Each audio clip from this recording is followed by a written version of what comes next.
तो हेलो दोस्तों, अगर आपने इसका पिछला एपिसोड नहीं देखा है तो कमेंट बॉक्स में लिंक दिया हुआ है, आप वहां से चेकआउट कर सकते हैं। पिछले एपिसोड में हम देखते हैं कि हमारा हीरो लियोंगजी को एक ट्रक सर पर गिरता है। जैसे ही लियोंगजी उस ट्रक को टच करता है तो वहां से एक जख्मी मास्टर निकलता है। वो मास्टर लियोंगजी का दिल चेक करता है, जिसमें वो देखता है कि लियोंगजी का दिल तो बहुत साफ है और वो अपनी सारी पावर लियोंगजी को दे देता है। अगर तुम्हें इन पावर के बारे में जानना है तो तुम्हें DLMN सेक्ट जाना होगा, वहाँ तुम्हें इन पावर के बारे में अच्छे से जानने को मिलेगा। और लियोंगजी वहाँ की तरफ निकलता है और उसको एक फेरी फॉक्स मिलती है रास्ते में और उनकी अच्छी दोस्ती हो जाती है। और फिर वो दोनों DLMN सिटी निकलते हैं और वो सेक्ट की तरफ निकल जाते हैं। और हम देखते हैं कि सेक्ट में किसी तरह का स्पिरिचुअल पावर का टेस्ट हो रहा था, जिसमें हम देखते हैं कि लियोंगजी की पावर तो बहुत ज्यादा होती है। फिर हम देखते हैं कि लियोंगजी की मुलाकात मिस लीन से होती है, जो कि बहुत ब्यूटीफुल और शाई टाइप की होती है। तो इसी के साथ हम बढ़ते हैं अपने दूसरे एपिसोड में, जहाँ पर हमें रात का सीन दिखाया जाता है, जहाँ पर मिस लीन और मिस जुई बातें करते करते अपने रूम की तरफ जा रहे होते हैं। तभी उनके पीछे कुछ आहट होती है और वो देखते हैं कि कुछ लोग गुस्से में उनकी तरफ आ रहे हैं, जिनमें वो बोलता है कि उस टाइम तो तुमने मुझे लियोंगजी से पिटवा दिया, जहाँ पर तुम्हें मेरी मदद करनी चाहिए थी, वहाँ तुम लियोंगजी से इम्प्रेस हो गई। और वो कहता है कि जिस चेहरे में तुम्हें गुमांड है, आज मैं इस चेहरे को ही खत्म कर दूंगा। और वो आगे बढ़ के उसकी गर्दन पर तलवार लगता है। तभी झाड़ियों में से एक अटैक आता है, लेकिन वो उसको ब्लॉक कर देता है और वो अटैक हमारे हीरो लियोंगजी का होता है। और वो लोग लियोंगजी को देख के पीछे हट जाते हैं और लियोंगजी मिस लीन को छेड़ते हुए कहता है कि तुम्हारी इतनी हिम्मत कि तुम मेरी गर्लफ्रेंड को चोट पहुंचाओ। तभी वो लड़का कहता है लियोंगजी तुम वहाँ पे बच गए थे, लेकिन अब मरने के लिए तैयार हो जाओ। अभी ये बात वो कह ही रहा था, तब तक वो हवा में ही उड़ जाता है और ये अटैक हमारी फेरी फॉक्स का होता है। और लियोंगजी फेरी फॉक्स को कहता है कि इन तीनों को भी उड़ा दो, इशारा मार। फेरी फॉक्स उन तीनों को एक ही हमले में ढेर कर देती है। फिर लियोंगजी वहाँ से जा रहा होता है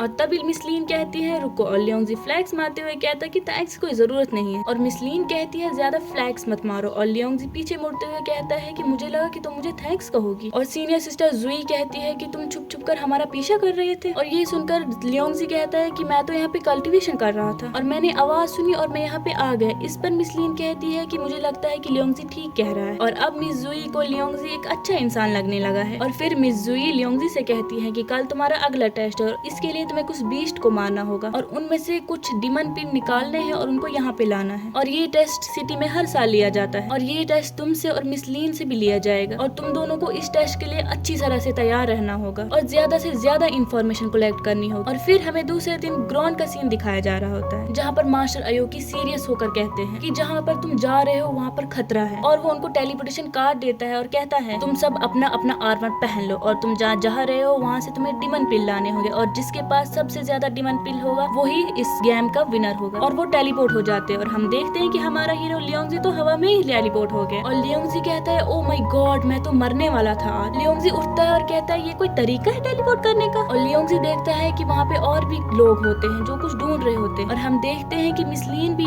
एक बीस्ट को ढूंढ रही होती है। और थोड़ी ही देर के बाद उनको एक बीस्ट मिलता है जो किंग लॉन्ग लेवल का बीस्ट होता है। और दोस्तों इस लेवल के बीस्ट बहुत ही ज्यादा खतरनाक होते हैं और वो बीस्ट मिस लीन के सामने उस लड़के को जान से मार देता है। और मिस लीन ये देख के बहुत ही ज्यादा डर जाती है और वहाँ से भागने लगती है, लेकिन वो बीस्ट भी मिस लीन के पीछे भाग रहा होता है और वो भागते भागते लियोंगजी के पास पहुँच जाती है और फिर वो दोनों भागने लगते हैं। तभी वो बीस्ट मिस लीन पे हमला कर देता है और मिस लीन बहुत ज्यादा जख्मी हो जाती है। लियोंगजी उस बीस्ट को देख के दिल में कहता है क्या ये वही है। तभी वो बीस्ट लियोंगजी पर हमला कर देता है, लेकिन लियोंगजी बच जाता है। फिर मिस लीन लियोंगजी से कहती है कि लियोंगजी मुझे याद है कि लाइब्रेरी में एक रिकॉर्ड है जिसमें इसे हिडन ड्रैगन कहा गया है, वो रेड फ्लेम पॉइजनस स्कॉर्पियन है। और लियोंगजी कहता है क्या रेड फ्लेम स्कॉर्पियन, ये तो फायर एट्रीब्यूट होता है। मिस लीन जल्दी से भागो, लेकिन तब तक बीस्ट उन पे हमला कर देता है और लियोंगजी के हमले का उस पर कुछ खास सा तो होता नहीं है। फिर काफी देर फाइट करने के बाद लियोंगजी अपनी पर्पल आइज को एक्टिवेट करता है। तभी उसकी नजर बीस्ट की चेस्ट पे पड़ती है और वो देखता है कि वहाँ पे एक तलवार है और वो तलवार आम नहीं होती है, वो बहुत ज्यादा पावरफुल होती है। लियोंगजी तेजी से जाकर उस तलवार को निकालता है और उस बीस्ट को मार देता है और वहाँ पर बहुत बड़ा धमाका हो जाता है, जिसकी वजह से लियोंगजी जख्मी हो जाता है और वो बेहोश हो जाता है। और तभी वहाँ पे फेरी फॉक्स आ जाती है और वो अपने असली रूप में आती है और उसे बहुत बुरा लगता है लियोंगजी की इस हालत को देखकर और वो उन सबको टेलीपोर्ट करके वापस सेक्ट में ले जाती है। और वो तीनों सेक्ट में पहुंच जाते हैं जहाँ पर कुछ लोग होते हैं और वो उनकी हालत देख के उनको मेडिकल ट्रीटमेंट के लिए ले जाते हैं। और हम देखते हैं कि हमारे हीरो लियोंगजी को पूरे 3 दिन के बाद होश आता है और जैसे ही उसको होश आता है वो फेरी फॉक्स को ढूंढता है और फेरी फॉक्स आ जाती है और लियोंगजी कहता है आज तुमने मुझे फिर से बचा दिया और लियोंगजी कहता है ओ मेरी फेरी फॉक्स, मैं बहुत ज्यादा लकी हूँ कि तुम मुझे मिली हो। तभी वहाँ पे मास्टर आ जाते हैं और वो लियोंगजी से कहते हैं कि उठो मत, तुम बहुत इंजर्ड हो। और लियोंगजी मास्टर से पूछता है कि मिस लीन कैसी है और मास्टर कहते हैं कि टेंशन लेने की कोई जरूरत नहीं है, वो भी जल्दी ठीक हो जाएंगे। और मास्टर पूछता है कि वहाँ पे हुआ क्या था जिससे तुम्हें इतनी चोट लगी है। फिर लियोंगजी सारी बात बताते हुए कहता है कि हमारी फाइट एक स्कॉर्पियन बीस्ट के साथ हुई थी। और ये सुनकर मास्टर दिल में कहते हैं कि इतने लो लेवल का लड़का इतने हाई लेवल के बीस्ट को कैसे हरा सकता है। तभी लियोंगजी उस तलवार को निकालता है और मास्टर से पूछता है मास्टर क्या आप इस तलवार के बारे में कुछ जानते हो। इस पे मास्टर कहते हैं कि मुझे इस तलवार के बारे में पता तो नहीं है लेकिन इसका ऑरा देख के लग रहा है कि ये बहुत पावरफुल है, तुम जल्दी से जल्दी इसको अपने ब्लेड के साथ रिफाइन कर लो, लेकिन नहीं तो कोई भी ये तुमसे छीन सकता है। तो इसी के साथ ये एपिसोड यहाँ पे खत्म होता है।